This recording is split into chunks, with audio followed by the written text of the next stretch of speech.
میں ایک ہے زمین کو دیکھا اور زمین کو پہچانا، اور ایک ہے زمین کو دیکھا اور زمین کے بنانے والے کو پہچانا۔ کائنات کے ذرے ذرے میں اللہ کی قدرت ظاہر ہو رہی ہے، اللہ کی پہچان۔ یہ کلمہ معرفت بھی ہے اور کلمہ عبدیت بھی ہے، اللہ کی پہچان کا کلمہ اور اللہ کے احکامات کی غلامی کا کلمہ۔ بنے ہوئے کو دیکھا اور بنانے والے کو پہچانا۔ ایک بنے ہوئے کو دیکھا اور بنے ہوئے میں گم ہو گئے، اور ایک بنے ہوئے کو دیکھا اور بنانے والے کی پہچان، بنانے والے کی پہچان۔ چاند کو دیکھا اور چاند کے بنانے والے کو پہچانا۔ وہ ذات کیسی قدرت والی ذات ہے جس نے اپنی قدرت سے چاند کو بنایا ہے۔ چاند میں چاندنی اللہ نے رکھی ہے، اور چاند کی چاندنی میں پھلوں کے اندر رس پیدا ہونے کا ذریعہ، پھلوں میں مٹھاس پیدا ہونے کا ذریعہ چاند کی چاندنی میں اللہ نے رکھا ہے۔ اللہ چاہے تو اس کی خاصیت کو بدل دے، چاہے تو اس کو خاصیت پر قائم رکھے۔ یہ جو کچھ بنا ہوا ہے یہ بنانے والے کے قبضے میں ہے۔ بنے ہوئے کو دیکھ کر بنانے والے کی پہچان۔ کسی درخت کو دیکھا اور بنانے والے کو پہچانا کہ وہ کیسی قدرت والا ہے جس نے اپنی قدرت سے اس کی جڑوں کو بچھایا، اس کا تنا بنایا، اس میں پھل پھول کھلائے۔ پھیکی لکڑی میں میٹھا پھل کون پیدا کرتا ہے؟ تو اللہ اپنی قدرت سے بنا رہے ہیں۔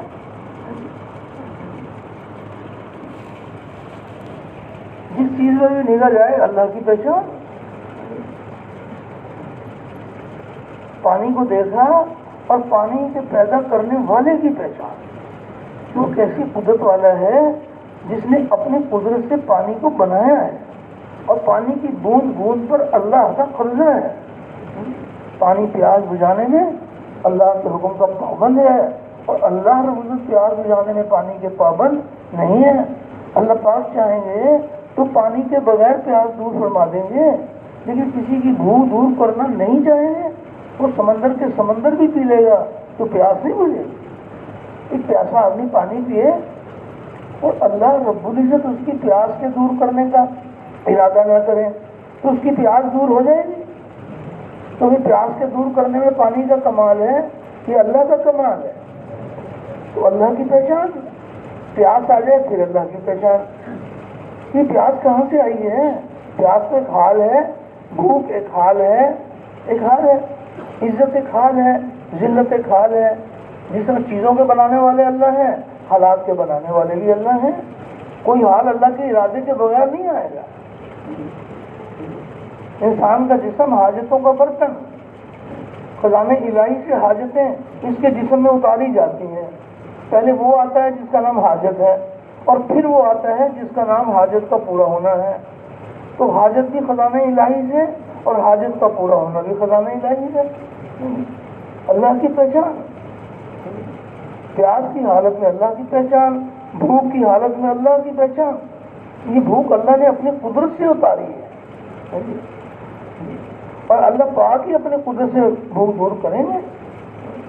مشاہدہ تجربہ یہی بتائے گا، کھانا کھایا اور دیکھو ہماری تو بھوک دور ہو گئی، پانی پیا دیکھو ہماری پیاس دور ہو گئی۔ مشاہدہ تجربہ یہ بتا رہے ہیں کہ ابا جان نے کمایا، اماں جان نے پکایا، اور ماں باپ نے ہمیں کھلایا۔ سب دیکھنے والے کہیں گے کہ کس نے کھلایا؟ بھی ماں باپ نے کھلایا۔ لیکن کھانا کھا کے کیا دعا پڑھتے ہیں؟ الحمدللہ الذی اطعمنا وسقانا۔ یہ تمام تعریف اس اللہ کی کہ جس نے مجھے کھلایا اور جس نے مجھے پلایا۔ تو کھلانے پلانے والا کون ہے؟ تو اللہ ہے۔ اللہ کی پہچان، ہر حال میں اللہ کی پہچان، ہر چیز میں اللہ کی پہچان۔ صاف طور پر اللہ پاک فرما رہے ہیں کہ ہر چیز کے خالق اللہ ہے، اللہ کے سوا کوئی کسی چیز کا بنانے والا نہیں ہے۔ اور یہ بھی فرما رہے ہیں کہ ہم نے تمہیں بھی بنایا اور جو تم بناتے ہو اس کو بھی ہم نے بنایا۔ خالق اللہ کی ذات ہے۔ مشاہدے تجربے کا نام ایمان نہیں ہے. کیسی کیسی غیب کی خبریں ہیں کہ مشاہدہ تجربہ کچھ اور بتاتا ہے، انسانوں کی نظر کچھ اور بتاتی ہے، غیب کی خبر کچھ اور بتاتی ہے. دیکھو غیب کی خبر سنو، ایک حدیث پاک کا مفہوم ہے، نبی کریم صلی اللہ علیہ وسلم نے ارشاد فرمایا، جس کا مفہوم یہ ہے کہ فراخی اور خوشحالی، فراخی اور خوشحالی، نوٹوں کی جھنکار، سونا چاندی، دنیا کے مال خزانے، تو اللہ سے پوچھتے ہیں فراخی اور خوشحالی کہ باری تعالیٰ میں آج کس کے دروازے پر جاؤں؟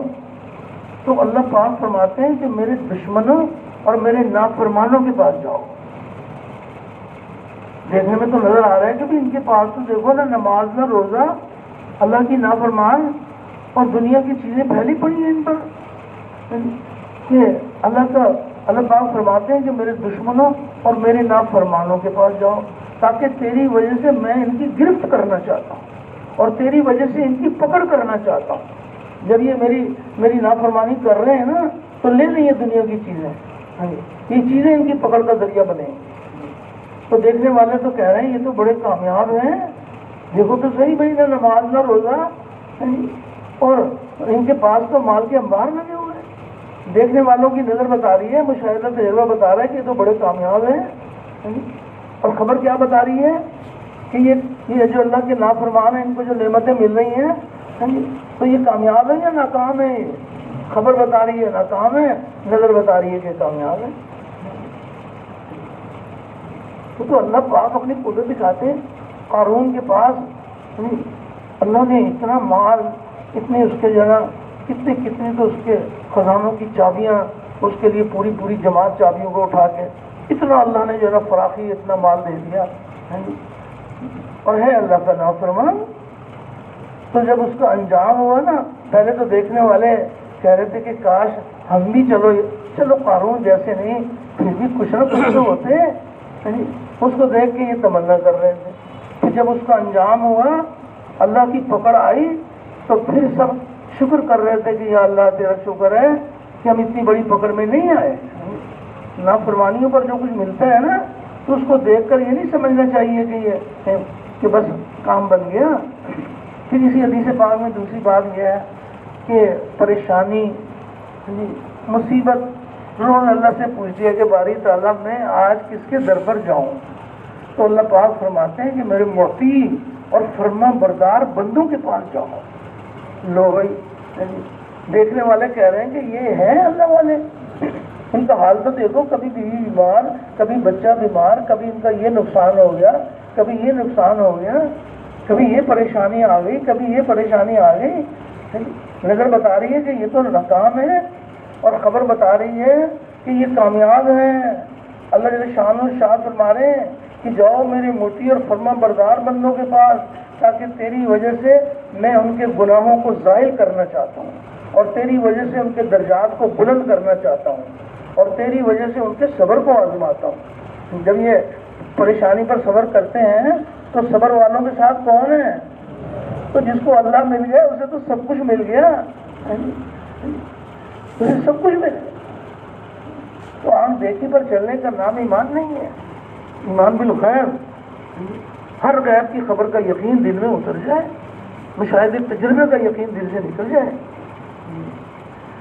تو اس کے لیے محنت کی جائے گی، اللہ پاک سے رو رو کے دعائیں مانگی جائیں گی، اور اس بات کی بھی دعوت دی جائے کہ کامیابی اللہ رب العزت کے ہاتھ میں ہے، اللہ کے سوا کوئی کامیابی دینے والا نہیں ہے، اور کامیابی کا ذریعہ مال، ملک، منصب، جاگیر نہیں ہے. کامیابی کا ذریعہ ہمارے نبی کریم صلی اللہ علیہ وسلم والے اعمال ہیں. اعمال اللہ پاک نے عطا فرمائے، دونوں جہانوں کی کامیابی کا ذریعہ. نبی کریم علیہ السلام اللہ کی طرف سے جو اعمال لے کر آئے امت کے لیے، وہ اعمال دونوں جہانوں کی کامیابی کا ذریعہ ہے. تو ایک طرف مادی اسباب ہیں، ایک طرف ہمارے نبی کریم علیہ السلام کے اعمال ہیں. دو یقینوں کی ٹکر ہے. ہاں جی، مشاہدہ تجربہ بتا رہا ہے کہ زیادہ مال ہوگا تو زیادہ کامیابی، تھوڑا مال ہوگا تو تھوڑی کامیابی. بڑی ڈگری ہوگی بڑی کامیابی، چھوٹی ڈگری ہوگی چھوٹی کامیابی. بڑی وزارت ہوگی بڑی کامیابی، چھوٹی وزارت ہوگی چھوٹی کامیابی.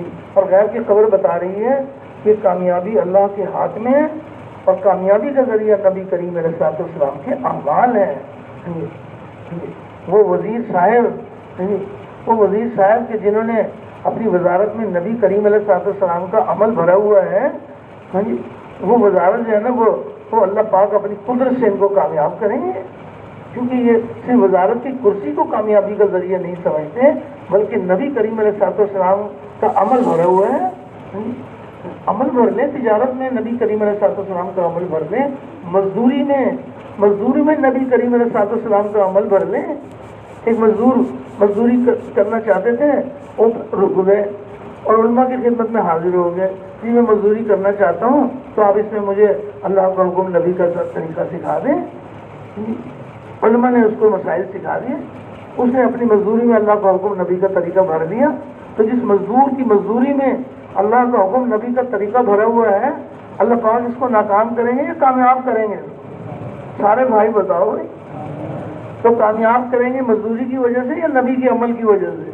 تو نبی کریم علیہ الصلوۃ والسلام کے عمل کی وجہ سے کامیاب کریں۔ اس لیے گزارش کی جا رہی ہے، ایک ہے نبی کریم علیہ الصلوۃ والسلام کے طریقوں کو سیکھنا، اور ایک ہے آپ کے مبارک طریقوں میں کامیابی کا یقین سیکھنا۔ آپ کے مبارک طریقوں میں کامیابی کا یقین دل میں اترا ہوا ہوگا تو آپ کے مبارک طریقوں کو ضائع نہیں کریں گے، آپ کے مبارک طریقوں کو ضائع نہیں کریں گے۔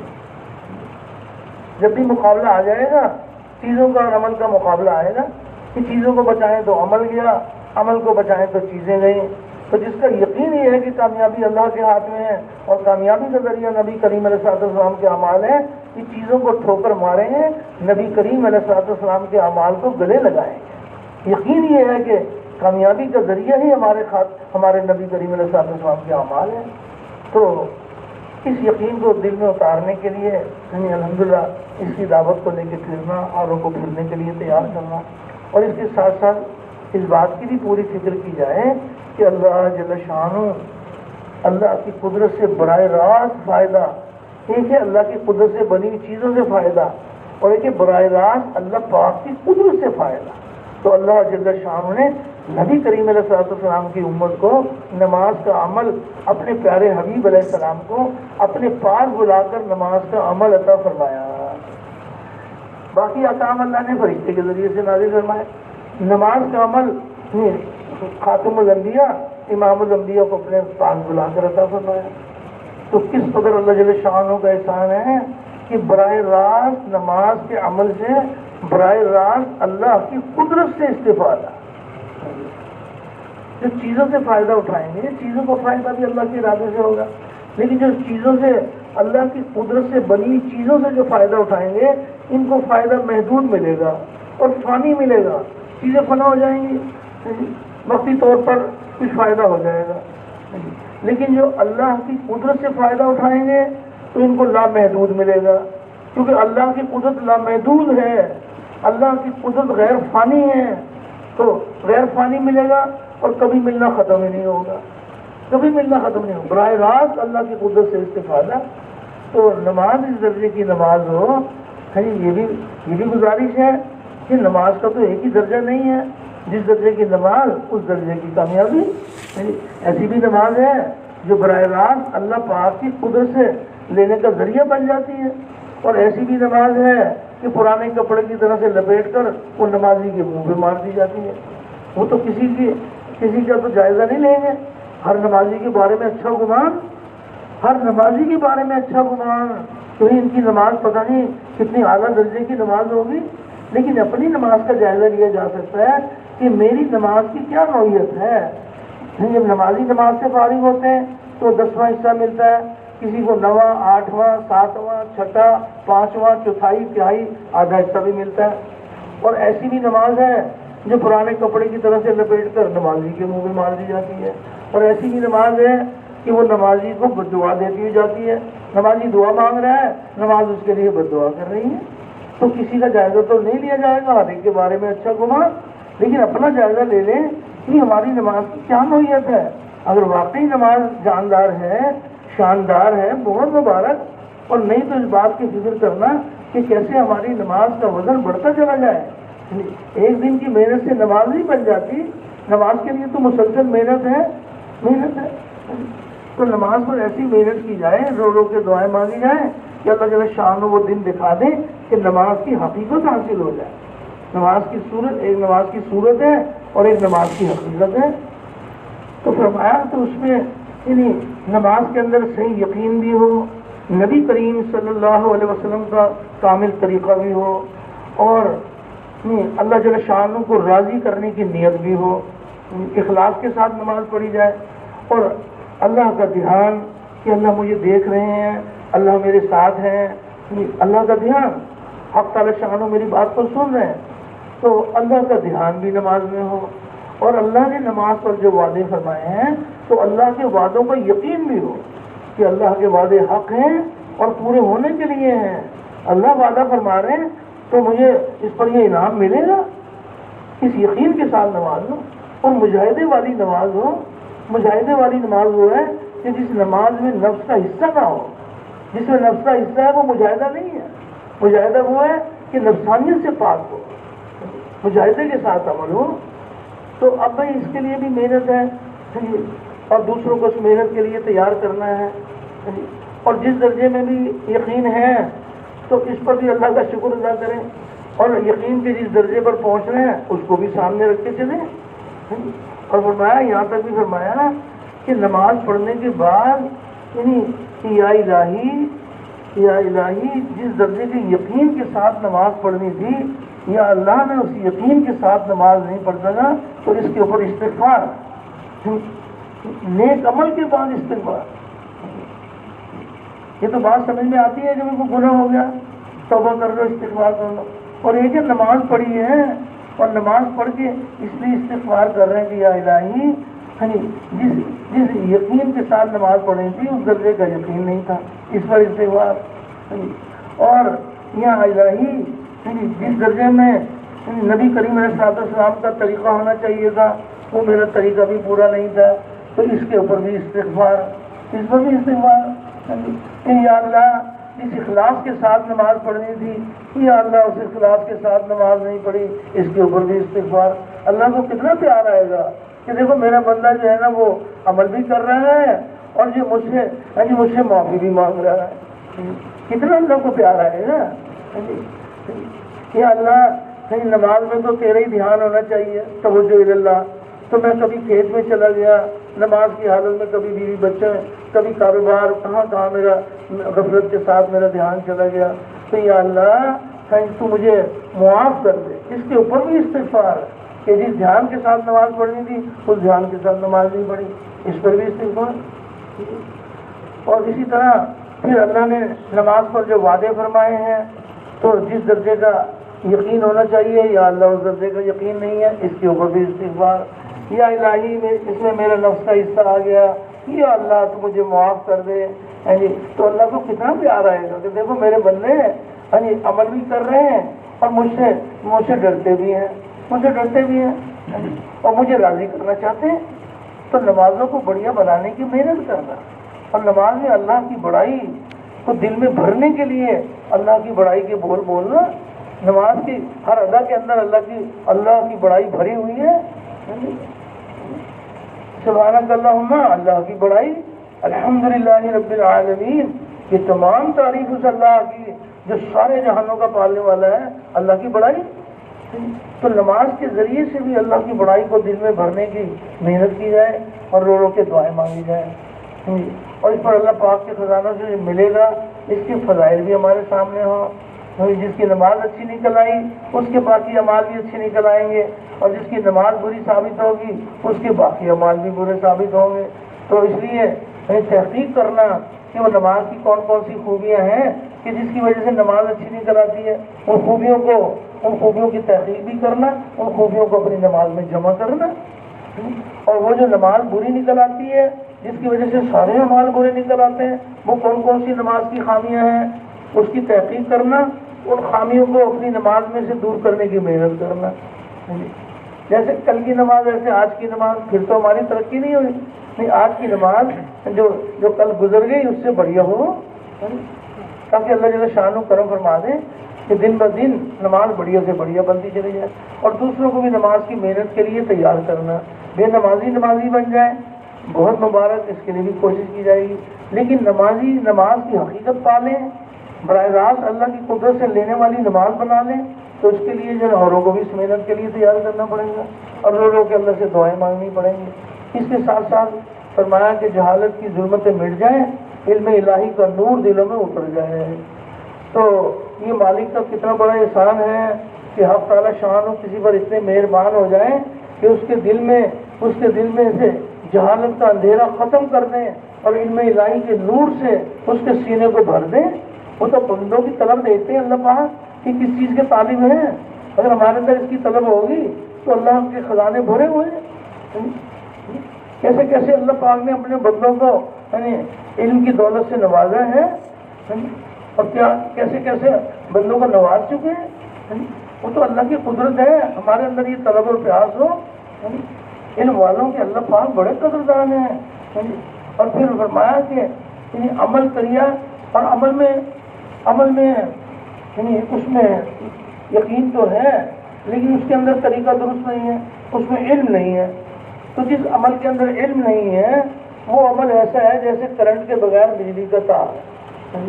وہ تو عمل کے اندر جو ہے نا، عمل میں نبی کریم علیہ السلام کا کامل طریقہ ہو تو علماء کرام کی خدمت میں حاضری دینا اور اپنی 24 گھنٹے کی زندگی کو یعنی 24 گھنٹے کی زندگی کو علم والی زندگی بنانا۔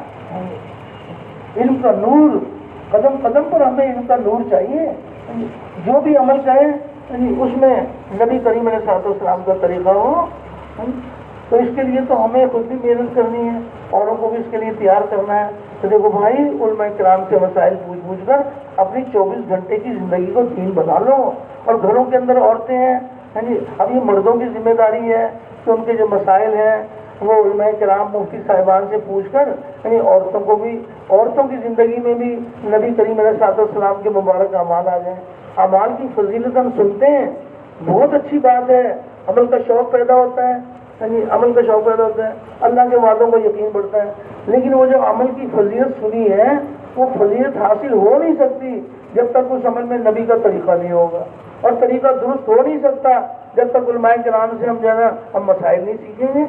تو اس کے لیے اللہ پاک کرم فرما دیں کہ علم کی قیمت بھی ہمارے دل میں آ جائے اور علم والوں کی قیمت بھی ہمارے دل میں آ جائے۔ اس کے لیے بھی اللہ سے مانگنا ہے۔ اور کتنے فضائل ہیں علم والوں کے، کتنے فضائل ہیں علم کے، کتنے فضائل ہیں۔ ایک حدیث پاک کا مفہوم ہے کہ علم کا صرف اللہ کے لیے سیکھنا اللہ سے خوف کے حکم میں ہے، اور علم کی تلاش میں کہیں جانا عبادت ہے، اور علم کا یاد کرنا تسبیح ہے، اور علم کی تحقیقات میں بحث کرنا جہاد ہے، اور علم کا اپنے اہل پر خرچ کرنا اللہ کے یہاں قربت ہے۔ اس لیے کہ علم جائز اور ناجائز سے پہچاننے کی علامت ہے، اور جنت کے راستوں پر نشان ہے، اور وحشت میں جی بہلانے والا ہے، اور سفر کا ساتھی ہے کہ کتاب کا دیکھنا دونوں کام دیتا ہے۔ اور علم تنہائی میں ایک محدث ہے، اور خوشی اور رنج میں دلیل ہے، اور دشمنوں پر ہتھیار ہے۔ اور علم کی وجہ سے بندہ امت کے بہترین افراد تک پہنچ جاتا ہے، اور دنیا اور آخرت کے بلند مرتبوں کو حاصل کر لیتا ہے، اور اس کا مطالعہ روزوں کے برابر ہے، اس کا یاد کرنا تہجد کے برابر ہے، اور اسی سے رشتے جوڑے جاتے ہیں، اسی سے حلال اور حرام کی پہچان ہوتی ہے، اور اسی سے علم کا نور دل میں اترتا ہے۔ اور فرمایا کہ علم والے یہ ایسے امام ہیں، علم والے ایسے امام ہیں کہ ان کے نشان قدم پر چلا جائے اور ان کے افعال کا اتباع کیا جائے، اور فرشتے علم والوں سے دوستی کرنے کی رغبت کرتے ہیں، اور اپنے پروں کو برکت حاصل کرنے کے لیے یہ محبت کے طور پر ملتے ہیں، اور دنیا کی ہر تر اور خشک چیز علم والوں کے لیے مغفرت کی دعا کرتی ہے، حتیٰ کہ سمندر کی مچھلیاں، جنگل کے درندے، چوپائے، زہریلے جانور، سانپ وغیرہ تک دعائے مغفرت میں لگ جاتے ہیں۔ اور یہ سب کچھ اس لیے کہ علم دلوں کی روشنی ہے، اور علم آنکھوں کا نور ہے، اور علم کی وجہ سے بندہ امت کے بہترین افراد تک پہنچ جاتا ہے۔ تو اس کے لیے بھی محنت کی جائے گی، اور رو کے اللہ پاک سے دعائیں مانگی جائیں گی، اور اوروں کو بھی اس کے لیے تیار کیا جائے گا۔ اس کے ساتھ ساتھ بھی فرمایا کہ غفلت کی ظلمتیں مٹ جائیں اور ذکر اللہ کا نور دلوں میں اتر جائے۔ تو اس کے لیے فرمایا کہ یہ 3 تسبیحات صبح 3 شام، اور قرآن پاک کی تلاوت ہے، جو نازل ہوا ہے وہ 1 پارہ پڑھتے ہیں، اور حافظ قرآن کے لیے 3 پارے ہیں، اور یہ کم سے کم درجے کی بات ہے. اللہ ہمیں توفیق دے کہ اس میں اور زیادہ ترقی کریں. تو ایک ہے صرف ذکر کر لینا اور ایک ہے ذکر میں اللہ کا دھیان جمانے کی کوشش کرنا. تو جو ذکر میں دھیان جمانے کی کوشش کریں گے اور اللہ سے دعائیں مانگیں گے تو اللہ پاک وہ دن دکھا دیں گے کہ ذکر میں اللہ کا دھیان، کہ اللہ مجھے دیکھ رہے ہیں، اللہ جل شانہ میرے ذکر کو سن رہے ہیں اور اللہ میرے ساتھ ہیں. تو یہ دھیان جب اللہ جل شانہ کرم فرما دے جب حاصل ہو جاتا ہے تو وہ عمل جاندار بن جاتا ہے. جس عمل میں اللہ کا دھیان ہوگا وہ عمل جاندار عمل بن جائے گا. تو اس کے لیے بھی محنت کی جائے گی، اللہ سے رو رو کے دعائیں مانگی جائیں گی. جب اس کے لیے محنت کی جاتی ہے تو پھر حق تعالیٰ شان ذکر اللہ کی حقیقت عطا فرما دیتے ہیں. شروع میں جب ذکر شروع کریں گے تو ذکر کی صورت ہوگی، محنت کرتے رہیں گے، اللہ سے مانگتے رہیں گے، اللہ پاک ذکر اللہ کی حقیقت عطا فرما دیں گے. جن لوگوں کو ذکر اللہ کی حقیقت حاصل ہو جاتی ہے وہ اللہ کی یاد سے اپنے دلوں میں چین اور اطمینان حاصل کرتے ہیں، اور ایک طرف اللہ پاک کی لامحدود رحمت کا ذکر کرنے والوں کے دلوں میں راحت اور چین کے سامان پہنچاتا ہے. غرض یہ کہ ذکر کرنے والوں کا دل ہر طرف سے کٹ کر اللہ کے ساتھ جڑ جاتا ہے، اور ذکر اللہ کا نور ان کے دلوں سے دنیاوی وحشت اور گھبراہٹ کو دور کر دیتا ہے. مال، ملک، منصب، جاگیر، کوئی چیز انسان کے دل کو چین نہیں دے سکتی. اللہ کی یاد میں اللہ نے یہ خاصیت رکھی ہے کہ جس کے ذریعے سے دلوں کا چین اور اطمینان حاصل ہوتا ہے. تو خود بھی ذکر میں اللہ کا دھیان جمانے کی محنت کرنا، دوسروں کو اس کے لیے تیار کرنا. اور پھر اس کے ساتھ ساتھ فرمایا کہ اللہ تعالیٰ نے کچھ احکامات تو ایمان کے بارے میں، کچھ احکامات عبادات کے بارے میں، اور بہت سارے احکامات اللہ نے اپنے بندوں سے متعلق عطا فرمائے. تو جو بندوں سے متعلق احکامات عطا فرمائے وہ احکامات دنیا آخرت کی کامیابی کا ذریعہ ہیں. آخرت کی کامیابی کا تو کہنا ہی کیا، دنیا میں پاکیزہ معاشرہ قائم ہو جائے گا کہ سب کے سب جس کا جو حق اللہ نے بنایا ہے وہ دینے والے بن جائیں. چھوٹے ہیں گھر میں بڑے بھی ہیں، تو بڑوں کو اللہ نے حکم دیا ہے کہ وہ چھوٹوں کے ساتھ شفقت سے پیش آئیں. یہ اللہ کا حکم پورا کرتے ہیں، چھوٹے خوشحال ہو جاتے ہیں. چھوٹوں کو یہ حکم ہے کہ وہ بڑوں کا ادب کریں، تو یہ بڑوں کا ادب کریں گے تو بڑوں کی تو چاہت ہی یہی ہے. چھوٹوں کا دین وہ بڑوں کی خوشحالی کا ذریعہ، اور بڑوں کا دین چھوٹوں کی خوشحالی کا ذریعہ. احکامات اللہ نے ایسے عطا فرمائے، کیا کیا اللہ کی حکمتیں ہیں احکامات میں. مال والوں کا دین غریب کی خوشحالی کا ذریعہ، اور غریب کا دین مال والوں کی خوشحالی کا ذریعہ. مال والوں کو یہاں تک حکم ہے، زکوٰۃ ہے، صدقات ہے، خیرات ہے، کہاں کہاں خرچ کرنے کا حکم ہے. یہاں تک بھی حکم ہے کہ وہ تحقیق کریں اور تلاش کریں کہ حاجت مند کون ہے، اور اس کے دروازے پر اس کی حاجت پوری کرنے کے لیے جائیں. تو اگر یہ مال والے اللہ کا حکم پورا کریں گے، غریب کے دروازے پر جائیں گے، تو غریب کا دل مال والوں کے ساتھ جڑ جائے گا.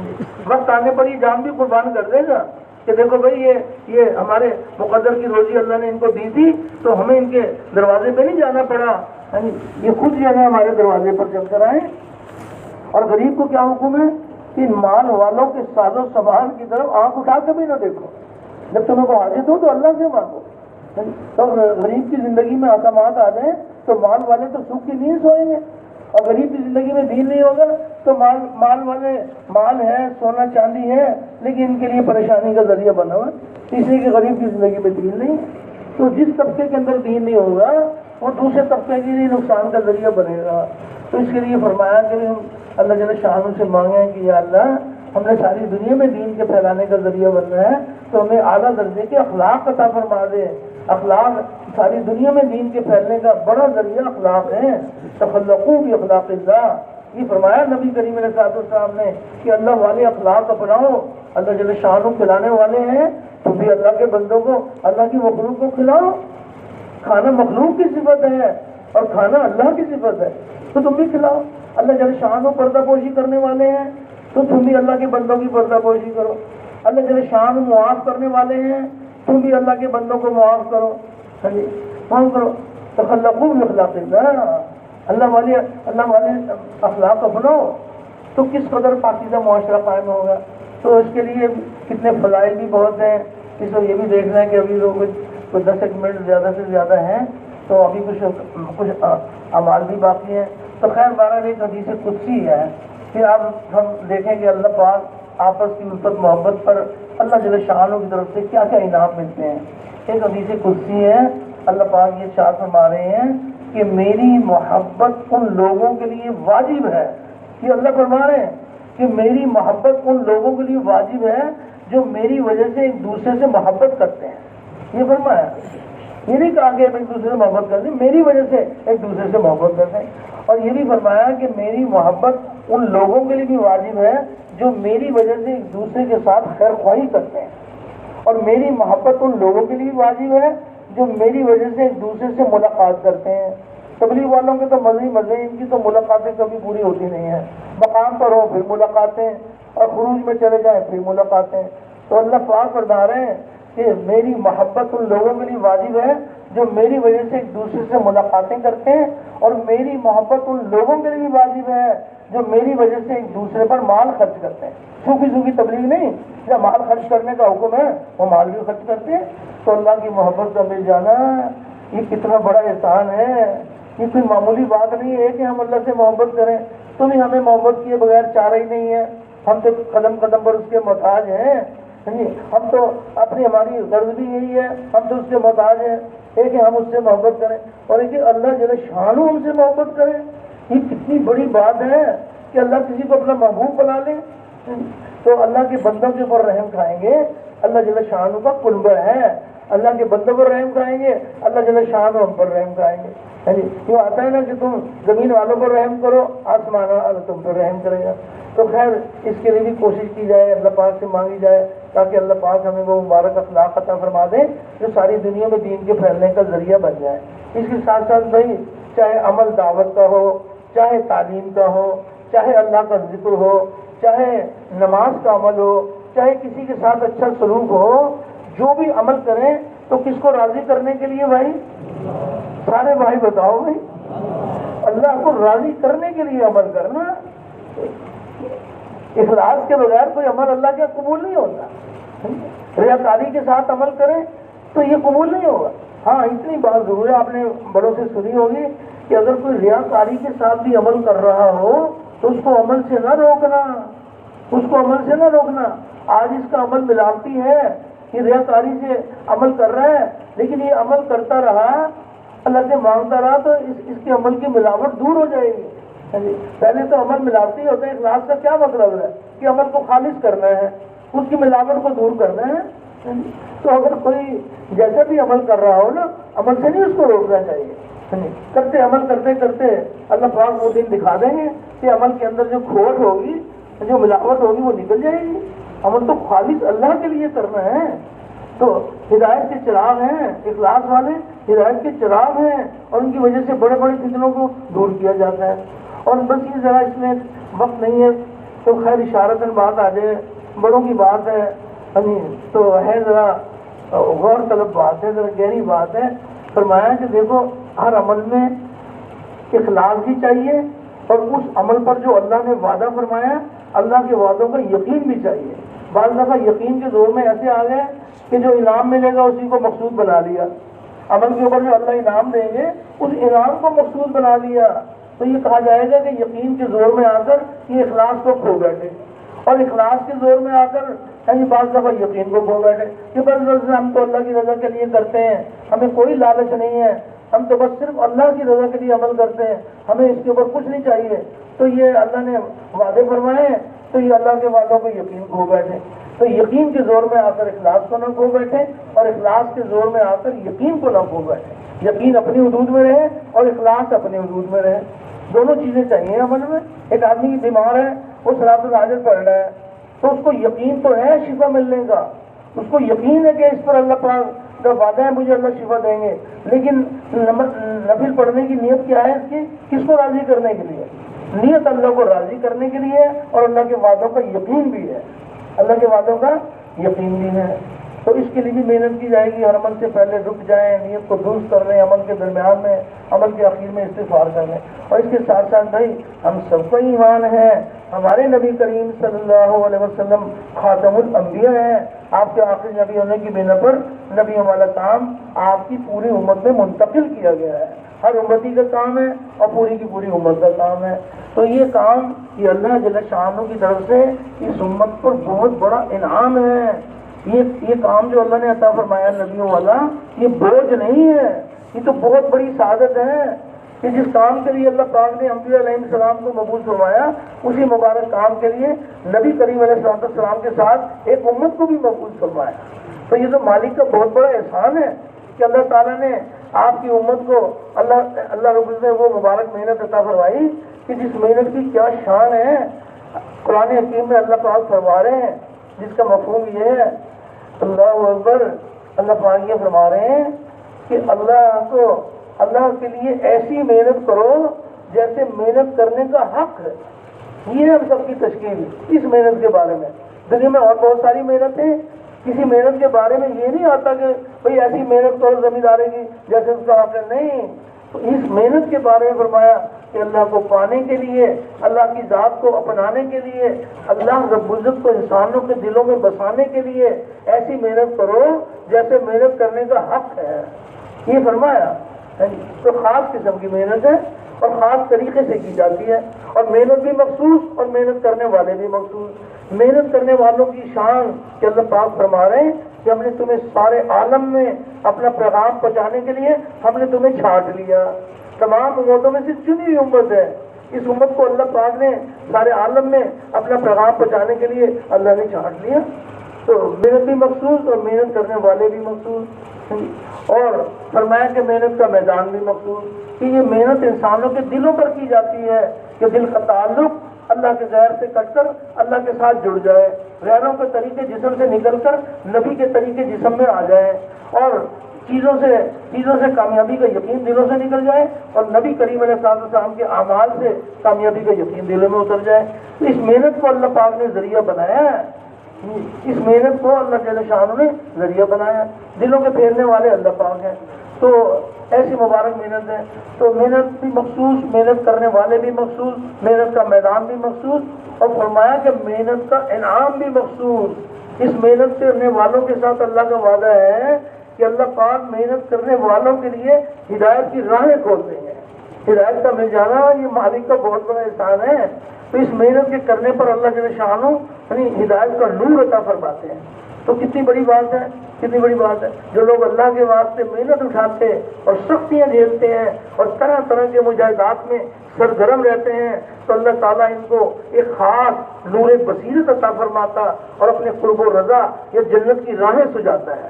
اور جو یہ مجاہدات میں ترقی کرتے ہیں، اسی قدر ان کی معرفت اور انکشاف کا درجہ بلند ہو جاتا ہے، اور وہ باتیں ان کو سوچنے لگتی ہیں کہ جن باتوں کو دوسروں کو احساس بھی نہیں ہوتا، وہ باتیں اللہ پاک سجاتے ہیں۔ اللہ کو پانے کے لیے مجاہدہ اتنی بڑی نعمت ہے۔ تو ایک ہے اس کام میں چلہ لگانا، 3 چلے لگانا، سال لگانا، 7 مہینے لگانا، اور ایک ہے دعوت والے کام کو اپنی زندگی کا مقصد بنا کے کرنا۔ تو سب کے سب اس کام کو کام بنانے کے لیے تیار ہیں، تو اکیلے کے لیے تیار ہیں اور وہ بھی تیار کریں گے۔ تو اس میں یہ گزارش ہے کہ جب جو کام کو کام بنا لیتے ہیں نا، تو وہ اس کے کسی تقاضے کو موخر نہیں کرتے۔ 2 کام ایک وقت میں جمع ہو جائیں گے، ایک طرف بدن کا تقاضا ہوگا، کوئی یا گھریلو تقاضا ہوگا، مال کمانے کا تقاضا ہوگا، اور ایک طرف دعوت کا کوئی تقاضا ہوگا۔ دونوں کام ایک وقت میں ہو نہیں سکتے، یعنی ایک تقاضے کو قربان کرنا پڑے گا۔ جو دعوت والے کام کو کام بنائیں گے وہ سارے تقاضے قربان کریں گے، دعوت کے تقاضے کو قربان نہیں کریں گے۔ جتنے بھی تقاضے ہیں اللہ نے تقاضے اللہ کی طرف سے لگے ہوئے ہیں، یہ سارے تقاضے دعوت والے کام کے تابع ہیں، اور دعوت والا کوئی تقاضا ان کے تابع نہیں ہے۔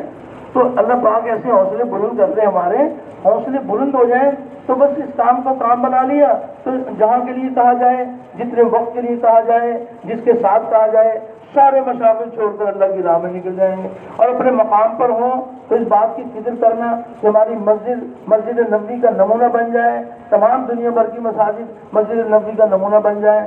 جو مسجد نبی میں اعمال ہو رہے تھے دن میں اور رات میں، وہ تمام دنیا بھر کی مسجد میں شروع ہو جائیں۔ جس طرح بستی مدینہ منورہ والوں کو اللہ نے سارے عالم میں دین کے پھیلنے کا ذریعہ بنایا، اللہ پاک ہماری ہر بستی کو ذریعہ بنا لے۔ ہماری بستی میں جتنے بھی طبقات ہیں، یہ سب کے سب نبی کریم علیہ السلام کے کام کے لیے بھیجے ہوئے امتی ہیں، اور ان کا کام ہمارا کام ہے۔ تو مقام پر رہتے ہوئے بھی اس کام کے ساتھ جڑ کے چلنا ہے۔ نقل و حرکت کی محنت نقل و حرکت ہی میں سیکھی جائے گی، اور مقام کی محنت مقام کی محنت میں سیکھی جائے گی۔ تو مقام کی محنت کو ہمیں انشاءاللہ اس کے سارے تقاضوں کو سامنے رکھ کے چلیں گے اور خروج کے تقاضوں کو بھی سامنے رکھ کے چلیں گے، تو سب اس کے لیے تیار ہیں انشاءاللہ۔ تو ابھی مغرب کی نماز کے بعد بات ہوگی۔ آپ حضرات سے گزارش ہے کہ آپ حضرات کو اللہ پاک بہت جزائے خیر عطا فرمائے۔ آج دیکھیں، آج تو کوئی شب جمعہ نہیں، کچھ نہیں، لیکن یہ اللہ ہی کا فضل ہے کہ اللہ پاک اتنے سارے مجمع کو لائے ہیں۔ ایک ایک سانس، ایک ایک لمحہ ہمارا قیمتی ہے، تو اس میں جب مغرب کی نماز کے بعد بات ہو، پوری توجہ دھیان کے ساتھ شروع سے لے کر اخیر تک دھیان میں بیٹھیں اور اللہ سے اپنے آپ کو قبول کرائیں، اور جب مطالبے کا وقت آ جائے تو پھر اللہ کو راضی کرنے کے لیے اتنے حوصلے بلند ہو جائیں کہ اپنے یہاں سے ملکوں کی جماعتیں اور اندرون ملک کی سال کی جماعت تین چلے کی نقل جماعتیں اور قریب کی بستیوں میں سروزے اور مقامی مسجد کے اندر 5 اعمال زندہ ہو جائیں، تو انشاءاللہ اللہ کی ذات سے امید ہے کہ جب ہم اللہ کی طرف متوجہ رہیں گے، اللہ جل شانہ ہمیں قبول فرمائیں گے، تو سب اس کا اہتمام فرمائیں گے انشاءاللہ۔ سبحان ربک رب العزت عما یصفون وسلام علی المرسلین والحمد للہ رب العالمین۔